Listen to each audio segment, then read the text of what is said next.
मंजर किसी बुरे सपने से कम नहीं था, क्योंकि एक वक्त था जब यह शहर अपनी ऊंची इमारतों और रौनक के लिए जाना जाता था। लेकिन आज यहाँ सिर्फ धुआं, आग और मलबा बाचा था और आसमान का रंग काला पड़ चुका था। इस तबाही के बीच 5 हीरोज खड़े थे, जो 5 अलग दुनिया के वॉरियर्स थे और आज एक ही मकसद के लिए साथ आए थे।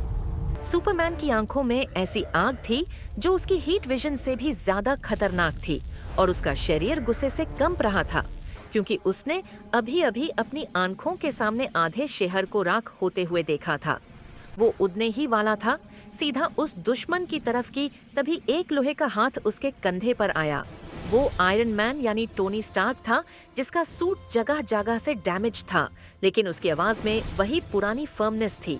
टोनी ने सुपरमैन के कंधे को जोर से पकड़कर कहा कि क्लार्क रुक जाओ, अगर तुम अभी जज्बात में आकर वहां गए तो वही होगा जो वो चाहता है, क्योंकि ये कोई आम दुश्मन नहीं है और हमें स्ट्रैटेजी चाहिए, सिर्फ ताकत नहीं। सुपरमैन ने टोनी की तरफ देखकर कहा कि स्ट्रैटेजी? टोनी देखो, चारों तरफ लोग मर रहे हैं और मेरे पास वक्त नहीं है प्लान बनाने का। तभी पीछे से शैडो द हेजहॉग की आवाज आई कि वो सही कह रहा है ब्लू बॉय। वो और सोनिक मालबे के ढेर पर खड़े थे और दोनों बुरी तरह जख्मी लग रहे थे। सोनिक ने गहरी सांस ली और कहा कि हमने अपनी स्पीड का पूरा यूज किया, लेकिन हम यूज टच भी नहीं कर पाए, और अगर हम अलग अलग गए तो हम सब मारेंगे। बीच में खड़ा बेन टेनिसन अपनी कलाई को घुमा रहा था, जिसका ओमनीट्रिक्स स्पार्क कर रहा था। उसने कहा कि मेरा ओमनीट्रिक्स चार्ज होने में अभी भी 2 मिनट लेगा, लेकिन जब ये चार्ज होगा मैं वेबिग या एलियन एक्स बन सकता हूँ, बस मुझे थोड़ा टाइम चाहिए। टोनी, तुम्हारे पास क्या प्लान है? आयरन मैन ने सुपरमैन के कंधे से हाथ हटाया और सामने जलते हुए शहर की तरफ इशारा करते हुए एक्सप्लेन किया कि दुश्मन कोर रिएक्टर के पास है और वो चाहता है कि सुपरमैन वहां आए ताकि वो क्रिप्टोनाइट ट्रैप एक्टिवेट कर सके।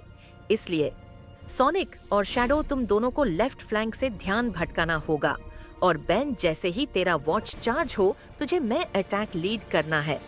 सुपरमैन शंट हुआ और उसने सर हिलाया। टोनी ने फेस प्लेट बैंड करते हुए कहा, अगर ये फेल हुआ तो हम सब साथ में खत्म होंगे। अचानक जमीन हिलने लगी। सोनिक ने शैडो की तरफ देखकर कहा, रेडी फेकर। शैडो ने स्मर्क किया, ऑलवेज। बेन ने अपनी वॉच पर हाथ रखा और कहा, it's hero time. Iron man के थ्रस्टर्स ऑन हो गए और सुपरमैन हवा में फ्लोट करने लगा।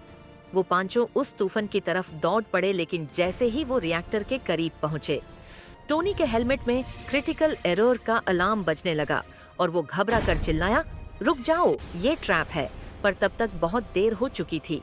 अचानक जमीन फटी और हरे रंग की एक तेज रोशनी ने सुपरमैन को घेर लिया, जिससे वो बेजान होकर जमीन पर गिर गया। बाकी सब शॉक्ड थे कि तभी धुएं के बीच से एक भयानक हंसी आई और एक आवाज गुंजी, तुम्हें लगा तुम शिकार करने आए हो? नहीं, आज शिकार तुम्हारा होगा। धुआं हटा और उन्होंने देखा कि दुश्मन के हाथ में कुछ ऐसा चमक रहा था जिसे देखकर बेन की सांसें अटक गईं और स्क्रीन ब्लैक हो गई। आयरन मैन अपने न्यूरल इंटरफेस का यूज करके दिन भर शहर के डिफेंस प्रोटोकॉल्स को मैनेज करता है और लोगों को खतरों से बचाता है, लेकिन जब वो थका हारा अपने मैंशन में सिस्टम शटडाउन करके रेस्ट मोड में जाता है, तभी एक हाईटेक चोर उसके सिक्योरिटी फायरवॉल को बाईपास कर देता है और टोनी का सबसे पावरफुल मार्क 85 नानोटेक सूट का एन्क्रिप्शन तोड़कर उसे चुरा ले जाता है।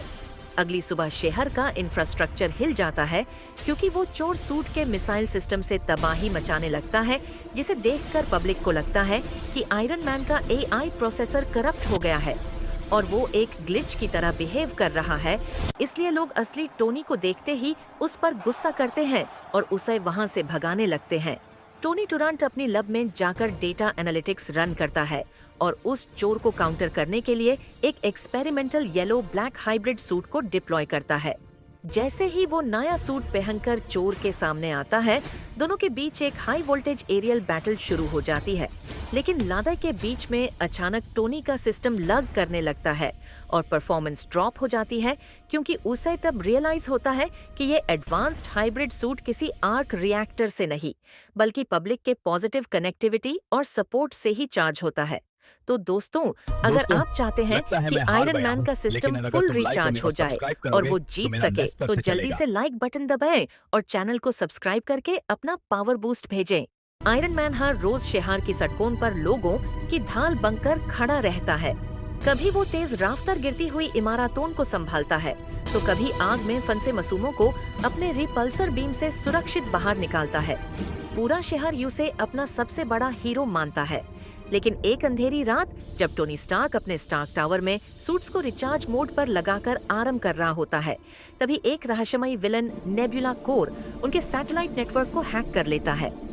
वो आयरन मैन की पुरानी फाइल्स, कॉम्बैट पैटर्न्स और आर्क रिएक्टर का बायो एनर्जी डेटा चुरा लेता है। इसी डेटा का इस्तेमाल करके वो एक खतरनाक ऑब्सीडियन फैंटम सूट तैयार करता है, जो डार्क पर्पल और ब्लैक एनर्जी से चलता है।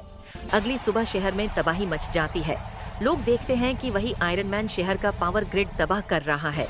लोग घबराकर चिल्लाने लगते हैं, जिस पर हमें सबसे ज्यादा भरोसा था वही हमें खत्म कर रहा है। तो लोग उसे नफरत भरी नजरों से देखते हैं। कोई उस पर पत्थर फेंकता है, तो कोई उसे शहर छोड़कर जाने को कहता है। टूटे हुए दिल के साथ टोनी अपनी सीक्रेट लैब में जाता है और डेटा एनालाइज करता है।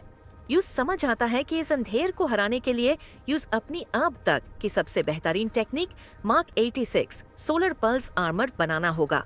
दिन रात की मेहनत के बाद वो मार्क 86 तैयार करता है, जो बिजली से नहीं बल्कि लोगों की उम्मीद और भरोसे की एनर्जी से चलता है। जैसे ही टोनी मार्क 86 पहनता है, उसके चारों तरफ सुनहरी और नीली रोशनी की लहर दौड़ जाती है। वो फौरन नेबुला कोर से भिड़ने निकल पड़ता है। शहर के बीचों बीच दोनों में भीषण युद्ध छिड़ जाता है। हवा में तेज रफ्तार पीछा, जबरदस्त लेजर ब्लास्ट और इमारतों के बीच धमाके।